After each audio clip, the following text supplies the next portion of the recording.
የትራፊክ አደጋ ከተፈጥሮ ሞት በላይ በሰው ልጆች ሕይወትና ንብረት ላይ ጉዳት በማድረስ የሚታወቅ አደጋ ነው። በኢትዮጵያ ከሚከሰቱ የትራፊክ አደጋዎች መካከል 70% የአደጋው መንስኤ የአሽከርካሪዎች የብቃትና የጥንቃቄ ጉድለት መሆኑ ይጠቀሳል። ይህንን ችግር ለመቀነስ መንግስት የትራፊክ አደጋና የመንገድ ደህንነትን በተመለከተ በስርዓተ ትምህርት አካቶ ወደ ተግባር ከመግባት ጀምሮ ግንዛቤ መፍጠር ላይ በልዩ ትኩረት እየሰራ ይገኛል። የአሽከርካሪነት ሙያ የሚፈቅደውን ህጋዊ አሰራር ተግባራዊ በማድረግ ህይወትን ከአደጋ ለመታደግ ከማሰልጠኛ ተቋማት ጀምሮ በየጊዜው የተሃድሶ ስልጠናና ሌሎች ክትትሎችን በማድረግ አደጋ ለመቀነስም ጥረት እየተደረገ ይገኛል።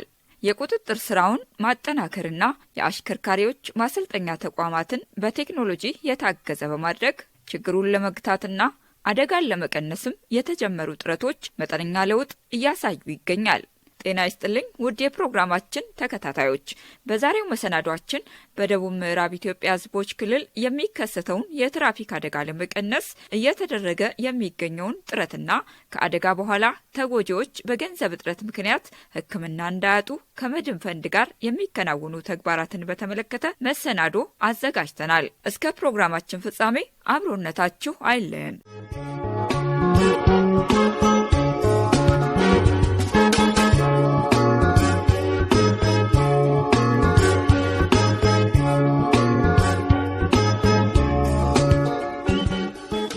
የደቡብ ምዕራብ ኢትዮጵያ ህዝቦች ክልል በስፋት የትራንስፖርት እንቅስቃሴዎች የሚደረጉበት እንደመሆኑ የትራፊክ አደጋ እንዳይከሰት ከፖሊስ ተቋማት ጋር በቅንጅት እየተሰራ መሆኑን ከጣቢያችን ጋር ቆይታ ያደረጉ አካላት ይናገራሉ። ያው እንደ ከተማ አስተዳደራችን ያው ትራንስፖርት ጽሕፈት ቤት ከአጋር አካላቶች ማለትም ከፖሊስ ጽሕፈት ቤት ጋር ማለትም እዛ ፖሊስ ጽሕፈት ቤት ላይ አንድ ስራ ሂደት አለ። እሱም የትራፊክ ስራ ሂደት ነው። ከትራፊክ ስራ ሂደቶች ጋር በመተባበር ሳምንታዊ ፕሮግራም አወጥተን ያው ዜጎቻችን በሰላም ወጥቶ በሰላም እንዲገቡ ከትርፍና ታሪፍ ጋር ተያይዞ ያለውንም ነገር አቋም ወስደን እንደ ከተማ አስተዳደራችን ደረጃ በጥሩ ሁኔታ ስራዎችን እየሰራን ነው ያለነው። ከዛ ባለፈ ደግሞ አሁን እንደ ሀገር ከትርፍና ታሪፍ ጋር ተያይዞ ያለውን ነገር እኛም እንደ ከተማ አስተዳደራችን ከትራፊክ ፖሊሶች ጋራ አንድ ላይ በመሆን ለምሳሌ ከቦንጋ ወደ ሚዛን የሚሄዱ ተሳፋሪዎች መክፈል የሚገባቸው 350 ብር ነው። ከዛ በላይ አስከፍሎ የተገኘ ካለ ለትራፊክ ፖሊሶችም ለመንገድ ደህንነት ባለሙያዎችም መረጃ ሲሰጥ እኛ መንገድ ላይ ሆነን ህጋዊ እርምጃ እየወሰድን ነው። እንደ አጠቃላይ ለሚዛን አማን ከተማ አስተዳደር በአራት ዞኖች ጋር በጋራ በመሆን ከአራት ዞኖች በሚነሱ የተሽከርካሪ ባለንብረቶች ማህበራት ጋር በተደረሰው ስምምነት አማካኝነት የጋራ የስምምነት መስመሮች አሉ።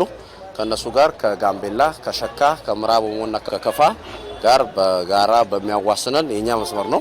ብቸኛው የክልል ከተማ ነውና ከዛ ጋር ተያይዞ በሚመጡ ተሽከርካሪዎችን ወደ መጡበት መመለስ የተቻለበትና በአግባቡ የትራንስፖርት አገልግሎት ስምሪት እየተሰጠ ባሉት ስምምነቶች መሰረት ለምሳሌ ከቦንጋ ጋር 1 ለ1 አለ፣ ከሸካ ጋር 3 ለ3 አለ፣ ከጋምቤላ ጋር ደግሞ 2 ለ1፣ ከምዕራብ ኦሞም 2 ለ1 በሚል ስምምነት አገልግሎት እየተሰጠ ይገኛል።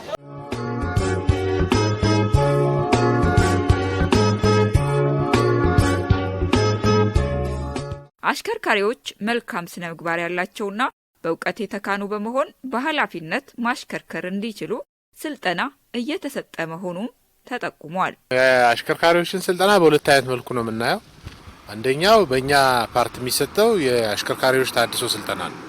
አሽከርካሪዎች ሕግን፣ ደንብን፣ መመሪያን አውቀው ተረድተው ከማሽከርከር አንጻር በየአመቱ እኛ የምንሰጣቸው የታድሶ ስልጠና አለ። በየአመቱ በየዞን ማዕከል የዞን አሰልጣኞችን ጠርተን በክልል ማዕከል ላይ ስልጠና ሰጠን፣ ኦሪንቴሽን ሰጠን፣ በተገቢው መንገድ አስታጥቀን ደንቡን በተለይ 557 አዲሱ ደንብ ላይና 554 799 እነዚህ የሶስተኛ ወገን እነዚህ ደንቦች ላይ በደንብ አድርገን አሽከርካሪዎች ማወቅ አለባቸው፣ መጠንቀቅ አለባቸው፣ ራሳቸውን ገዝተው ከአደጋ ነፃ ሆነው ማሽከርከር አለባቸው የምንላቸውን ፓርቶች በደንብ ስልጠና ከሰጠን ኦሪንቴሽን ከሰጠን በኋላ በየዞን ማዕከላቱ ወርደው በየስልጠና ማዕከል ሁሉንም አሽከርካሪዎች በየካታጎሪ የጭነት ለብቻ የህዝብ ለብቻ 2 እግር ሞተር ለብቻ አድርገው እንደ ተሽከርካሪው ባህሪ አሽከርካሪዎችን የስነ ባህሪ ስልጠና ይሰጣሉ። ዋናው ነገር ባህሪ ነው። ዋናው ነገር ስለነበራቸው በተገቢው መንገድ በትክክል ተስተካክሎ ማሰብ አእምሯቸው ማሰብ ከቻለ አደጋን መቀነስ መከላከል ይችላሉ። አደጋን ተከላክሎ ማሽከርከር ይችላሉና ከዛ አግባብ አንፃር እሱ በየአመቱ ምን ሰጠው ስልጠና አለ። በዚህ አመት ኦልሞስት በ19000 አካባቢ አሽከርካሪዎችን እንደ ክልል ለማሰልጠን አቅደን በ5 ዞኖች ከዳውሮ ዞን ውጭ ማለት ኦልሞስት ወደ 13000 ምናምን አሽከርካሪዎችን አሰልጥነናል።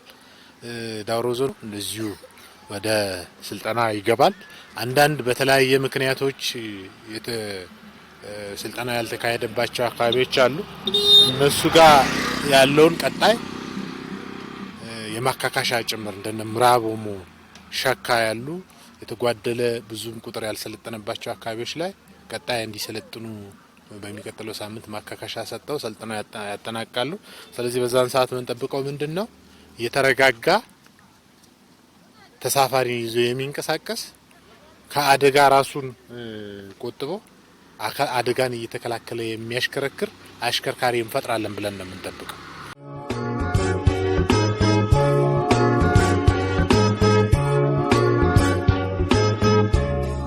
አደጋው ለመቀነስ የስልጠናዎችን እየሰጠን እንገኛለን። በዚህ ወር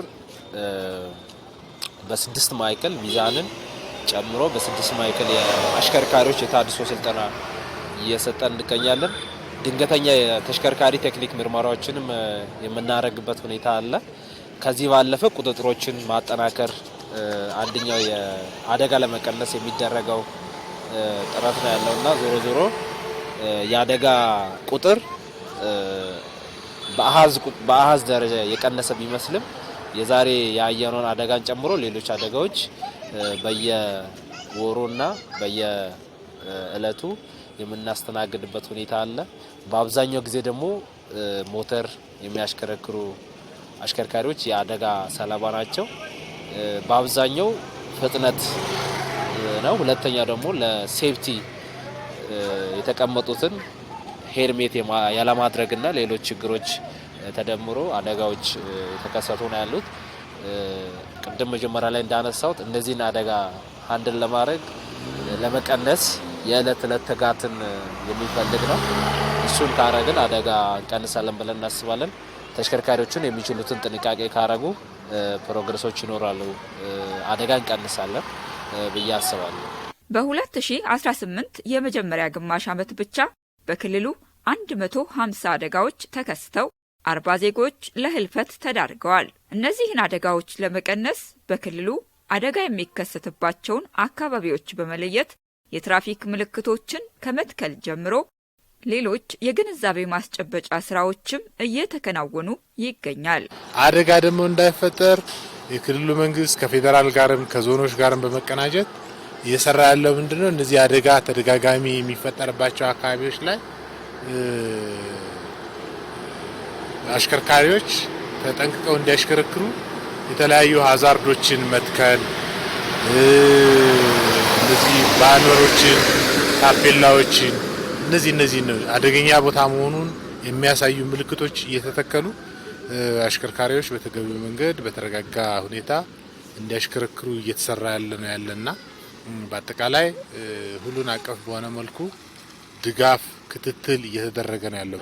ጎጀብ ይዞ እስከ ዲማ ድረስ ነው ዋና አስፋልት መንገድ ያለው። ይህ አስፋልት መንገድ ላይ ያለው ነገር ምንድነው?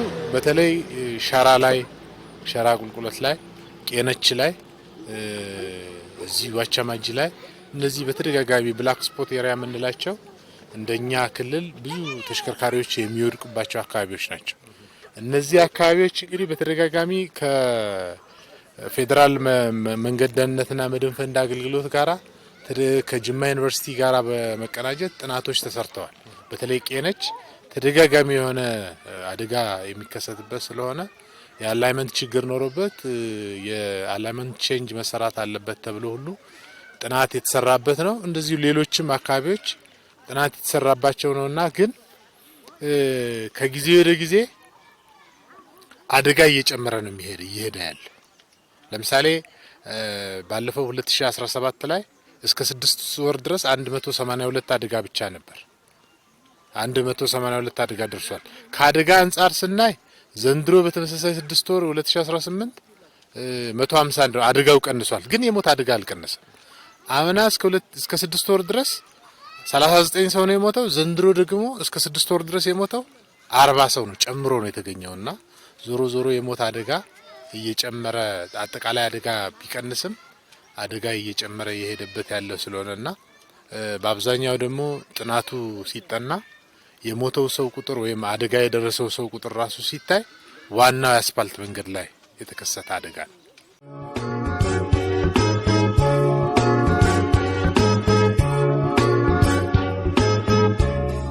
በክልሉ ከተሽከርካሪ ቴክኒክ ምርመራ ጋር ተያይዞ ከሸካ ዞን ውጪ ሌሎች ዞኖች የተሻለ አፈጻጸም ያላቸው ሲሆን ደንብ 557ን መሰረት በማድረግ ታርጋና ቦሎ የሌላቸውን ተሽከርካሪዎች ከስምሪት የማስወጣት ስራም እየተሰራ ይገኛል። መንቀጣው ማኑዋሊ ነውና እንደ ሌሎች አካባቢ ኦንላይን መቅጣት ኦንላይን ቅጣት ስርዓቱ ፈጥኖ ደርሶ ቢሆን ነው አሁን እንደ ሀገር ኦንላይን የመቀጣቱ ስርዓት አልቆ የሙከራ ትግበራ ሁሉ ተሰርቶ ሌሎች አካባቢ ላይ እየተሰራ ነው ያለውና እሱ ኦልሞስት ተሰርቶ ቢያልቅልን እኛም አካባቢ ምን ይሆናል እነዚህ ችግሮች ይፈታሉ።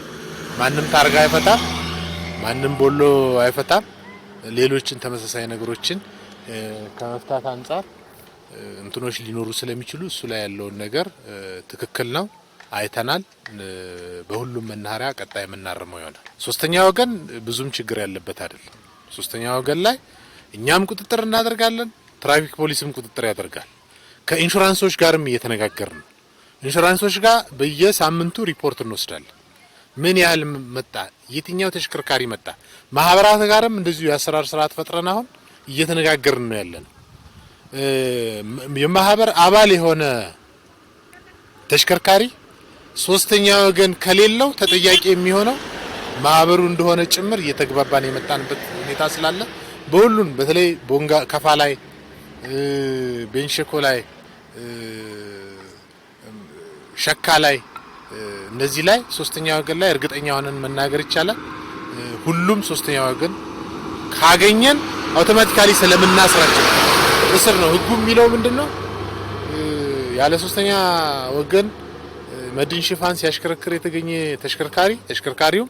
አሽከርካሪውም በህግ ጥላ ስር ይውሉና ተሽከርካሪው ሶስተኛ ወገን ሲያድስ ወይም ሲያወጣ ወደ ስራ ይመለሳል። አሽከርካሪው ግን ለህግ ቀርቦ ህግ በሚሰጠው ውሳኔ መሰረት ቅጣት ይወስዳል ስለሚል በዚህ ልክ እየሰራን ነው ያለነው። በመናኸሪያዎች የሚታየውን መጣበብና ዘመናዊ ያለመሆን ችግር ለመቅረፍ በክልሉ ቦንጋ፣ ሚዛንና ታርጫ ከ250 ሚሊዮን ብር በላይ በሆነ ወጪ ዘመናዊ መናኸሪያዎችን የመገንባት ስራ እየተከናወነም ይገኛል። የሚዛን አማን ነባሩ መናኸሪያ አሁን ላይ የተሽከርካሪ ቁጥር ከፍ ከማለቱም አንጻር የትራንስፖርት ዘርፉ በራሱ ስታንዳርድና ሌሎች አድጎ ከመምጣቱ ጋር ተያይዘው መጨናነቆቹ በእርግጥ ያለበትና አብዛኛው ተሽከርካሪ ከመናኸሪያ ውስጥ ከመሆን ባለፈ ከመናኸሪያ ውጭ ነው የሚቆሙትና እሱኛው አንደኛው ተጨባጭ ችግር ያለበት ነው። አዲሱ መናኸሪያ ደግሞ ወደ መጨረስ አካባቢ የደረሰ ፕሮጀክት ነው። ባለቤቱ የክልል ትራንስፖርትና መንገድ ቢሮ ነው። እኛ እንደ አጋር አስተዳደራዊ ችግሮች ካሉ አብረን እየፈታን ነው እዚህ ደረጃ ላይ የደረስነውና ምናልባት ክልሉም አሁን ላይ ትኩረት ሰጥተው እየሰራ ነው ያለውና እሱን እንደ መምሪያ ብሎም እንደ ዞን የሚያስፈልጉ ድጋፍ ሁሉ ለማድረግ በእኛ በኩል ዝግጁ ነን። ፈጥነን ወደዛ ለመግባት ጥረቶችን እያደረግን ነው።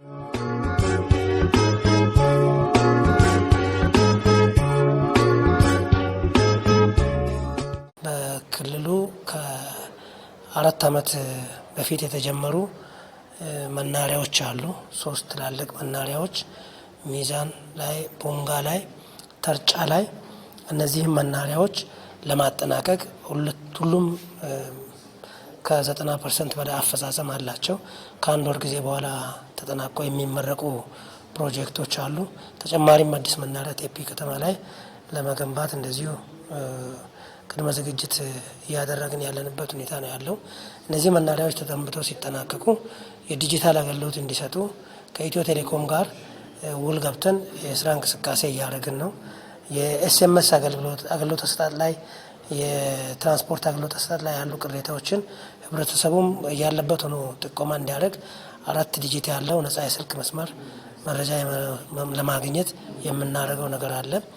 እንደዚሁም ትራፊክ ተቆጣጣሪዎች ቁጥጥር ኦንላይን የማድረግ ቅጣት ኦንላይን እንዲደረግም ቅድመ ዝግጅት አጠናቀናል። ይህም ከኢትዮ ቴሌኮም ጋር የጀመርናቸው ስራዎች አሉ። እሱም የሚጠናቀቅ ነው የሚሆነው። ከተሽከርካሪ ቴክኒክ ምርመራ ጋር ተያይዞ የሚፈጠሩ ችግሮችን ለመፍታት ከባለ ሀብቶች ጋር በመግባባት ሚዛንና ቦንጋ የማሽን ተከላ እየተከናወነ ስለመሆኑ ገለጻ ተደርጓል። ከዚህ ቀደም በክልሉ የተሽከርካሪ ቴክኒክ መመርመሪያ ማሽን ወይንም ማዕከል አልነበረም።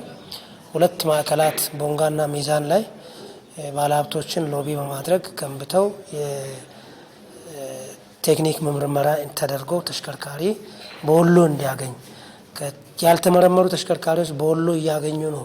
ያም ለአደጋ አንዱ መንስኤ በመሆኑ የተሽከርካሪ ቴክኒክ ችግር ከአሽከርካሪውም በተጨማሪ ሌላ የአደጋ መንስኤ ከመሆኑ ጋር ተያይዞ እነዚህን ስራዎች በትኩረት እየሰራን ያለንበት ሁኔታ ነው ያለው።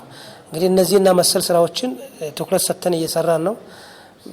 አሁን የሚቀሩም ነገሮች አሉ። ያን እየገመገም በየጊዜው በስትሪንግ ኮሚቴ ደረጃ እየተነጋገርን ቴክኒክ ኮሚቴም አለ ለዞኖች ድጋፍ እየሰጠን እንቅስቃሴ እያደረግን እንገኛለን። ከአደጋ በኋላ በ24 ሰዓት ውስጥ የሚፈጠሩ የሞትና ሌሎች አደጋዎችን ለመቀነስ ከመድን ፈንድ ጋር እየተሰራ መሆኑ የተገለጸ ሲሆን ከመረጃ ጋር ተያይዞ የጤና ተቋማት በሰጡት አገልግሎት ልክ ክፍያ አለማግኘታቸው ቅሬታን እየፈጠረ ስለሆነ ከትራፊክ ፖሊሶች ጋር የጋራ አቅጣጫ ለማስቀመጥም ትኩረት እንደተሰጠው ተነግሮናል። መድን ፈንድ በአዋጅ የተቀመጠ በጀት መንግስት የበጀተለት የኢንሹራንሶች ደግሞ ለዛ የሚሆን ከሚያገኙት ቆርጦ ሪዘርቭድ የሚደረግ በጀት ያለው ነው። በመመሪያው ኦር በደንቡ መሰረት ማንኛውም የተሽከርካሪ አደጋ የደረሰበት እስከ ብር 15,000 ብር በነጻ ተቋም ላይ የሕክምና ተቋም ላይ አገልግሎት የማግኘት መብት አለው ማንኛውም ተጎጂ። እሱን የተወሰኑ የፕሮግረሶች አሉ፣ ለውጦችም አለ፣ ጅምር ስራዎች አሉ። ግን ውጤታማ በሚባል ደረጃ ሁሉም ሰው እውቀቱ ኑሮ የዚህ አገልግሎት ተጠቃሚ የሆነ አይደለም። ቀጣይ ከሚመለከተው አካላት ጋር ሰርተን በተለይ የግንዛቤው ሰው በአደጋ ሲጎዳ እስከ 15,000 ብር በማናቸውም ሕክምና ተቋም ላይ ታክሞ ደረሰኛ አቅርቦ መስረጆችን አቅርቦ በአደጋ ስለመጎዳቱ የዚህ አገልግሎት ተጠቃሚ መሆን እንደሚችል ቀጣይ ከፖሊስና ከጤና ጋር ስራ የሚፈልግ መሆኑን ነው ላነሳል የምችለው ማለት ነው።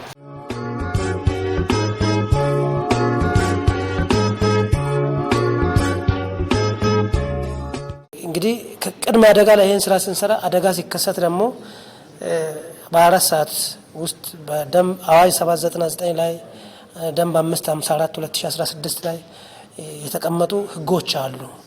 ሶስተኛ ወገን በተለይ አደጋ ተጎጂ 24 ሰዓት ፈጣን ሕክምና አገልግሎት በጤና ተቋማት ማግኘት አለበት። ለሕክምና ተቋማት አገልግሎት የመጣ በጀትም በተገቢው ፈጥኖ እየወረደ ካለመሆኑ ጋር ተያይዞ በፌዴራል ደረጃ በመንገድ ደህንነትና መድን ፈንድ አገልግሎት የቀረበ ቅሬታም አለ።